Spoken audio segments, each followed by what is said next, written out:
Thank you so much, ladies. As you can tell, I don't have a whole lot of hair, and it has been that way for some time, but it hasn't always been that way. And so I used to have like a normal head of hair, and I used to go to the barber shop or to various places to get my hair cut. And I don't know about you if this was or is something that you ever struggle with, but it was always a challenge for me if I were to change the barber that I went to. You feel guilty about that? And like I sincerely, I struggled and I felt a lot of guilt about ever changing that. I remember years ago, I was probably in high school, I guess, and I would get my hair cut about every 3 weeks, and I was changing. I was looking for somebody else, and somebody at church had recommended this place that was close to the house, actually close to the church as well. And so I went there. This barber's name was John, and so I went there and I got a haircut from John, and it was fine. It was fine. I mean, nothing about my hair was anything to write home about, so it was fine. So I just kind of decided that's close enough. The price is right. It's convenient enough. So this is where I go. And so I had John as my barber for some period of time. That being said, though, the haircuts that I would get from him were at best inconsistent. And so sometimes, my hair never changed, and it's not like I wanted to ever try something different. I was never that guy. And so I would go in there and say something like, hey, just do the normal, just shape it up, clean it up, whatever. Sometimes that would be fine. The next time I would go in, I'd say exactly the same thing, and he would skin me. And that's a particular problem because I had a cowlick here and I had a cowlick here. And so if you get it too short, then, for the next few weeks, you're looking like this. And so that was frustrating. And so that bothered me, where frequently I would get a bad haircut. But in truth, as I think back about it, the thing that most led me to be uncomfortable with John, he was probably in his early 60s, I guess. Wasn't a big man, but he had a big pot belly. And I don't know what it was, but I think it was a gigantic Audi belly button. Maybe a hernia.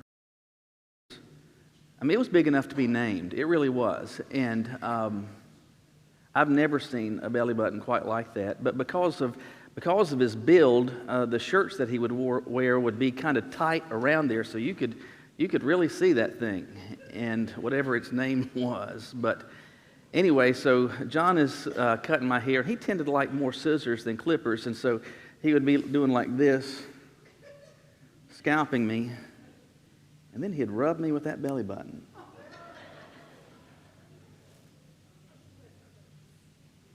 You notice that. And so I was thinking, I really ought to change. But in my mind, I'm thinking, the price is good, the location is convenient, all of these things are true, and I mean, it's what I know. It's what I know. And besides that, I would see him occasionally out and about, and I would hate to keep running into him if I've changed and have him say, well, why don't you go here anymore? He also lived in our neighborhood. I'd ride my bike through the neighborhood. I would see John, and I'd hate for him to say, hey, I hadn't seen you in a while. What am I going to say? And so that led me, I just kept doing the same old thing. Kept going to the same old place, kept getting rubbed by the same old belly button, and that was my norm. And I went to him far longer than I ever should. But finally I changed. And the reason that I changed was this. I asked myself this, what exactly am I getting? I'm getting a bad haircut and violated by a belly button.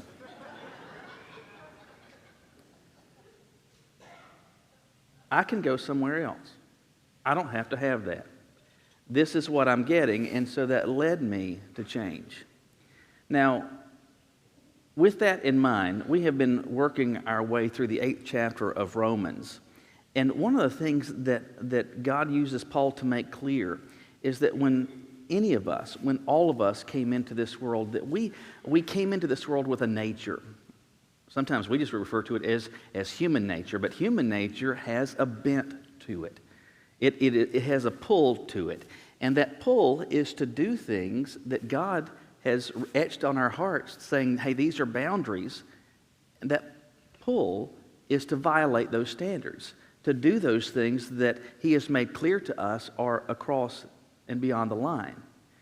And We're all wired that way. We come into this world wired with that nature. The New Testament describes it as a sinful nature. In this passage we're going to look at today, Paul refers to it as the flesh, and he's talking about this sinful nature that we experience, that we come into this world with. But what we celebrated this morning, as through symbols, folks demonstrated the fact that they had begun a relationship with Christ, and demonstrated that through baptism. When somebody begins a relationship with Christ, the Bible describes that some significant things take place and some real changes occur. And one of the things that happens is that you receive a new nature.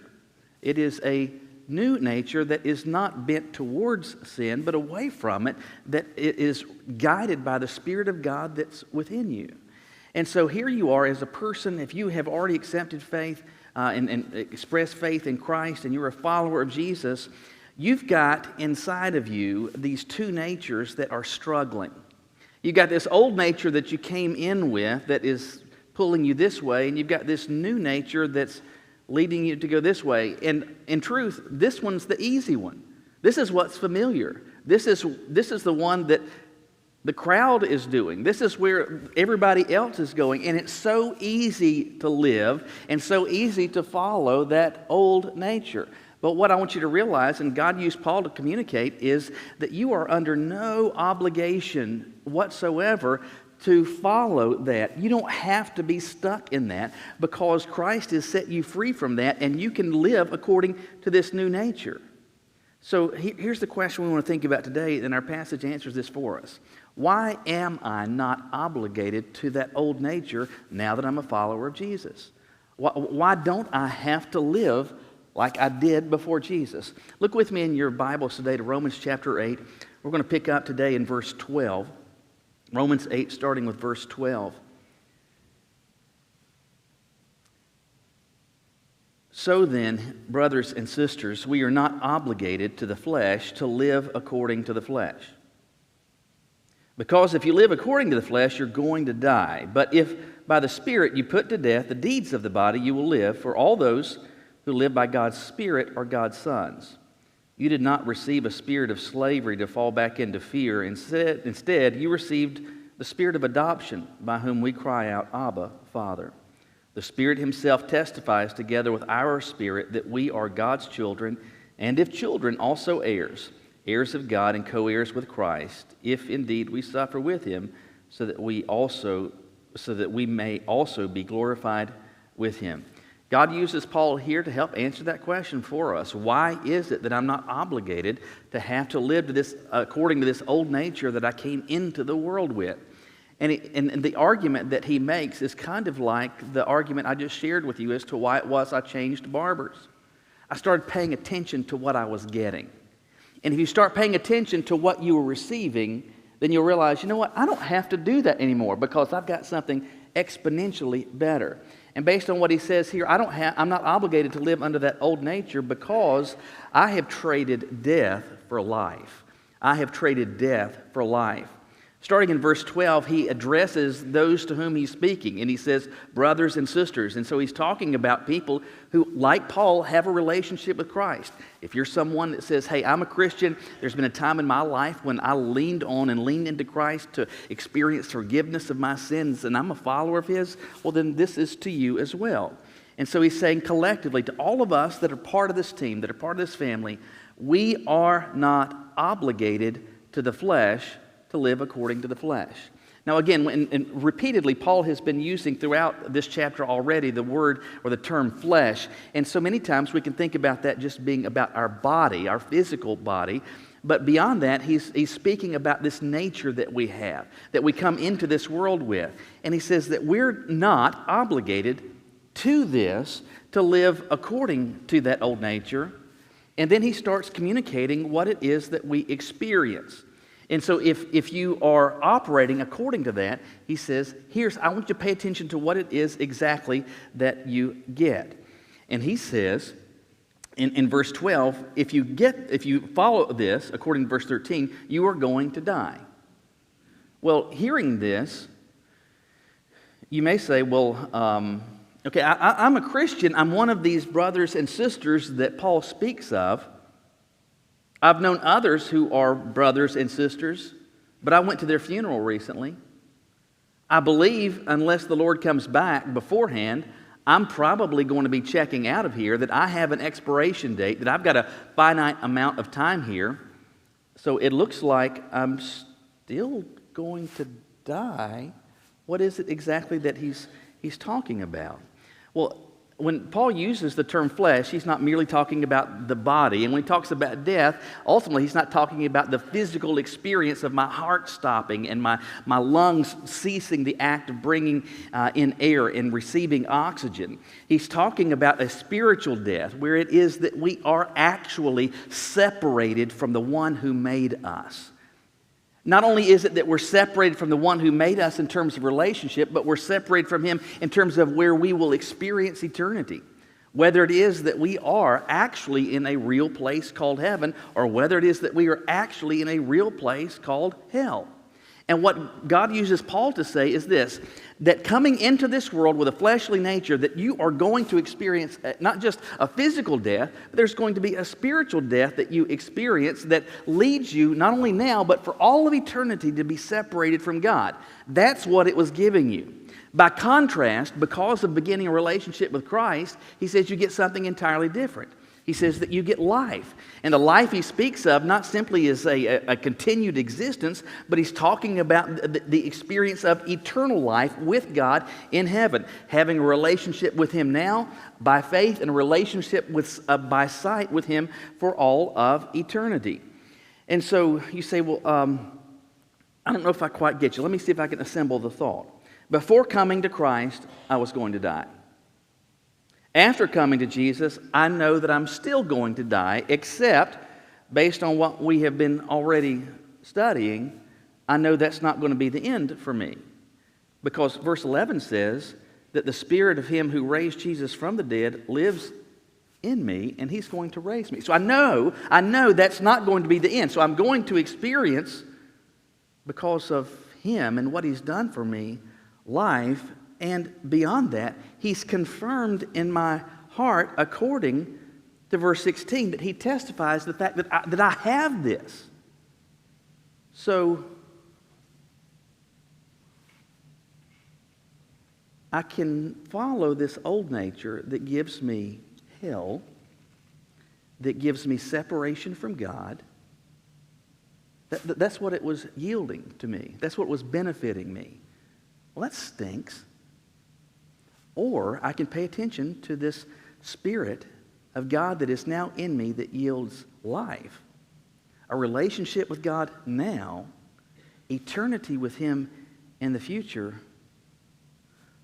Well, that's a no-brainer. In fact, that's kind of dumb. So you can have this or that. They could hardly be more opposite.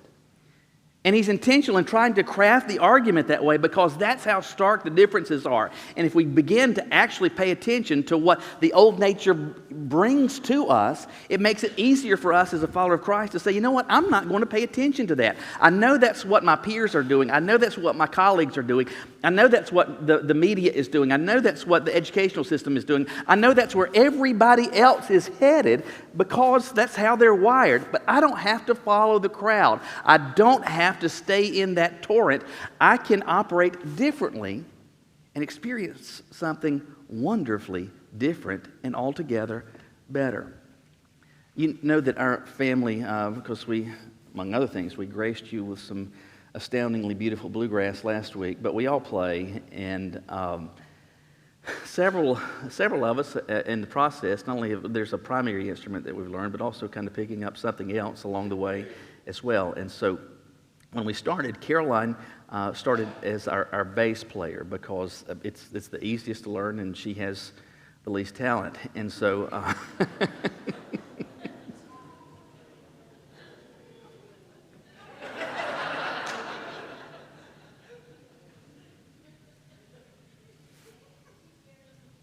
very talented. Anyway, so she started playing bass, and bass is a lot of fun to play. It really is. But you never get the lead. You're just hanging out, filling in the spaces. You don't get there's some fun stuff that you're missing out on. And she decided that she wanted to learn to play rhythm guitar as well. And so we had looked online, and I had seen somebody was selling a guitar on Facebook Marketplace. And this particular one, I think it was in Hillsboro, somewhere near Chapel Hill. Anyway, I went with my banjo teacher to go check it out and to see if this was decent. It was. We got this guitar, and Caroline is thrilled with this. And so for the past, year or so, she's been taking some lessons and figuring out and learning how to start playing guitar. So she will also be in the lobby today signing autographs. But she's had that guitar now for easily a year. And I'd said to her, Caroline, we need to change the strings on that thing. Those strings are dead. And she's like, no, you're always putting it off. Maybe later. And repeatedly she would say to me things like this, well, these are the strings that it came with. I'm like, yeah, but my car came with tires too, and they wear out. These strings are, it used to sound really good, but these strings are dead. No. And so a little over a week ago, finally, I'd gone home for lunch, and I finally convinced her. I said, let's change these strings. And she'd never changed the strings on a guitar before, and I'm showing her how to do that. So she changes them, and she tunes it, and all of a sudden, this thing has come back to life. And I'm like,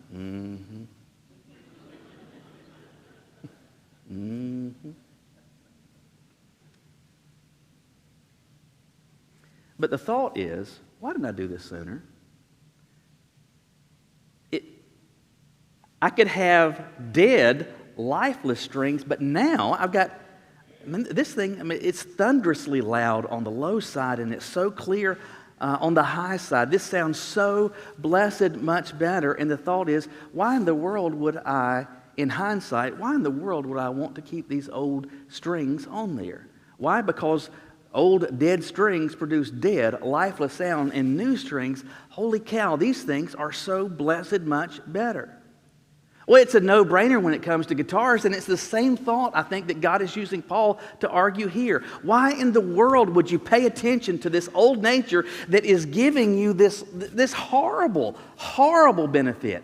It's lousy. It's nothing positive. Separation from God now and forever. Harmful relationships. Destructive habits. Things that harm other people, things that harm me. Why in the world would you pay attention to that?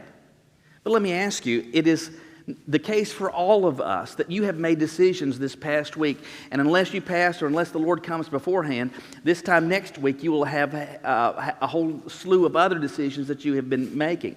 As you have made those choices about a whole slew of things, whether it is what you watch on TV, what it is that you watch online, the types of things that you engage in conversation with, the types of relationships that you have, with whom you have relationships, all of these things, you are going to be making decisions, but what's guiding that? Which of these natures are you paying attention to? And too many times we are doing something so colossally dumb. And we're paying attention to the easy thing that gives us this horrible bad haircut and a belly button rub. I don't have to pay attention to that because I have, as a follower of Christ, I have traded death for life. And so I'm going to choose, hopefully you decide, I'm not going to be making decisions paying attention to that old nature. Plenty of other people around me are going to do that, but that's because they don't know what I know. They haven't experienced what I've experienced. And I've got this new nature that is guiding me to experience things that God can actually bless. Things that actually produce healthy relationships. Things that actually cause me to operate in ways that positively reflect Him, myself, my family, and others. So which one am I going to pay attention to? Well, I ought to pay attention to the one that yields positive benefit. After all, I've traded death for life. But he talks about another trade, and that is that we've traded slavery for adoption. We've traded slavery for adoption.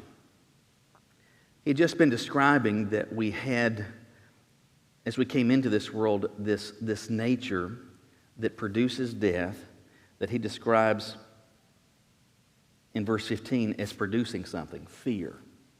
Fear. I don't have to experience that. But beyond that, he says in verse 14, all those led by God's Spirit, those who have this new nature within them, are God's sons. It's using the masculine term, but it's conveying the idea of kinship, not just general kinship, but being children of God. And then he says, you did not receive a spirit of slavery to fall back into fear. Instead, you received the spirit of adoption. A couple of things we need to make clear with respect to the language that he's using here. And sometimes, and we've talked about this before, sometimes you will hear people make this statement. And you kind of understand why they do, but it could not be more factually incorrect. And the statement is this: hey, we're all God's children. No, we are not. You do not. None of us comes into this world as one of God's children. We come alienated and estranged from the one who made us. We do not come into this world as a part of His family. You come into this world as your daddy's son or daughter, as your mama's son or daughter, but you do not come into this world as one of God's children. You come into this world as one of God's creations. It's very different. And coming into this world as one of His creations, there is no relationship. And the relationship is not there because sin has separated us. That's not how it was intended to be. That's not how God created the world initially, but when sin came into the world, it broke that relationship, and so we come into this world estranged from God. And this produces something that he describes this way, and with this term, and that word is slavery. And it's describing being slaves to this old nature, slaves to sin, slaves to this original bent. Now, hopefully you're aware of the fact that anytime the word slavery is used, it always has negative connotation, doesn't it? I mean, how many of you, for example, when you were younger, you're in kindergarten, you're in first grade, and the teacher says, now, little Johnny, what do you want to be when you grow up? I want to be a slave. Who said that? Nobody says that. Whoever aspires, man, I'd really like to go to college, and so I can get that degree, and maybe somehow, I keep trying, maybe somehow I can be a slave. Who says that? What if, for example, instead of referring to it as marriage, a marital covenant, a marital commitment, what if we just called it slavery? Well, I'm engaged to be enslaved. Yeah, I got a slavery date coming up. Got a slavery ceremony. Can you help me? I need to find a slavery cake. What? No one would want that. Why? Because we understand slavery is bad.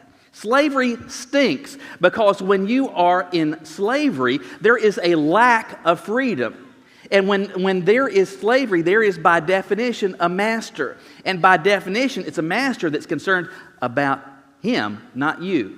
Your freedom, your happiness, your comfort, none of those things. Your value is only by what you can do for the master. You have no intrinsic value. You have no intrinsic worth. You're just a machine. You're a piece of property.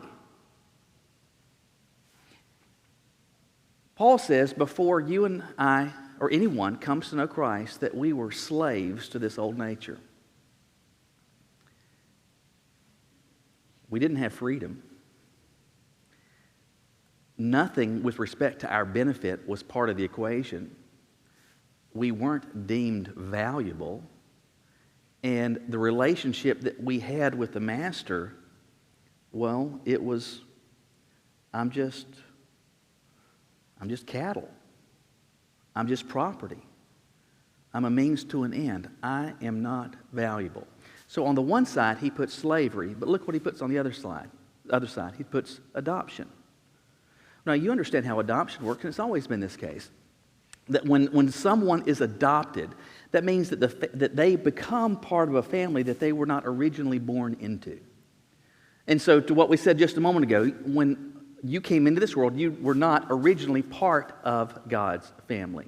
You were not one of God's children. But what he says happens is that by leaning on and standing on the faith in Jesus and what God through Christ has done for us, that we are adopted into God's family. Not slaves, but children. Well, which is better? That's a dumb question. Would you rather be a slave of someone or a child of someone? Like when you're a child of someone, you are deemed to be valuable. You are one to be invested in. You're one to be protected. You are one to be guided. You are one to be provided for.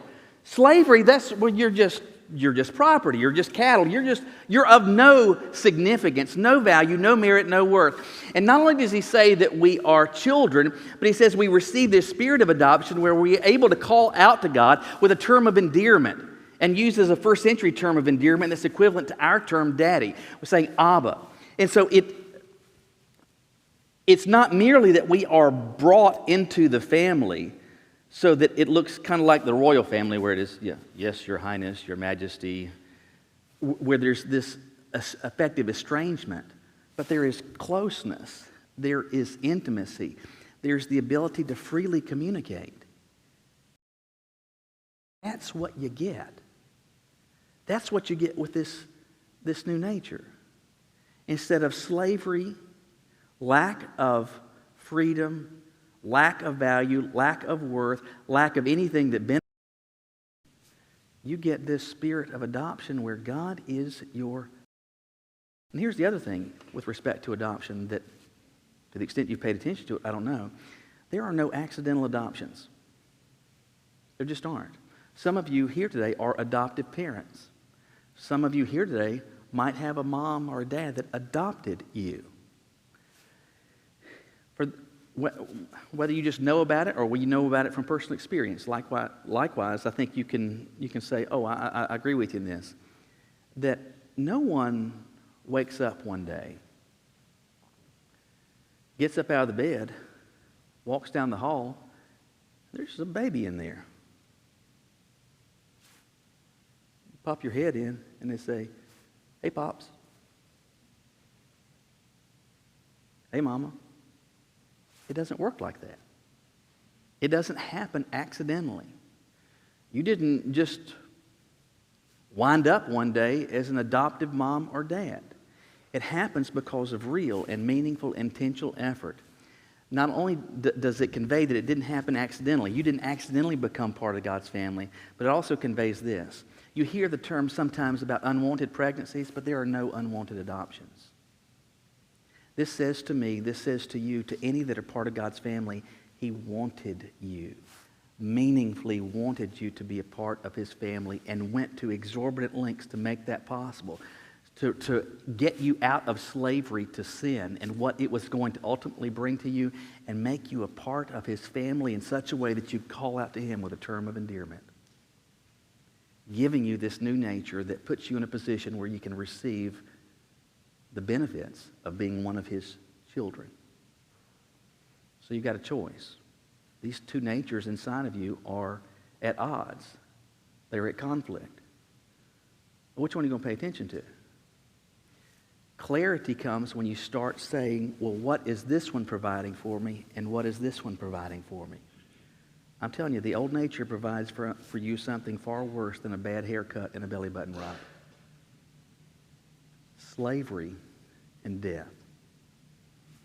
Or you can have life and part of God's family. The difference is clear. So let me ask you this. If you are to review just this past week, decisions this past week, across the board, I mean, some of them are consequential decisions, maybe having to do with relationships. Some of them, by comparison, might seem lower on the totem pole, where it's ways in which you entertained yourself or conversations that you had. Let me ask you this. As you were making those decisions, you were paying attention to one of these natures. Looking back, which nature were you paying attention to? The old one? The one that everybody else has? That yields death? That yields separation? That yields slavery? Or the one that yields life? Adoption. Receiving blessings that communicates value. And then based on that, you sit here on a Sunday. What's tomorrow going to look like? What's this week going to look like? Which nature are you going to pay attention to? Will you bow your heads with me?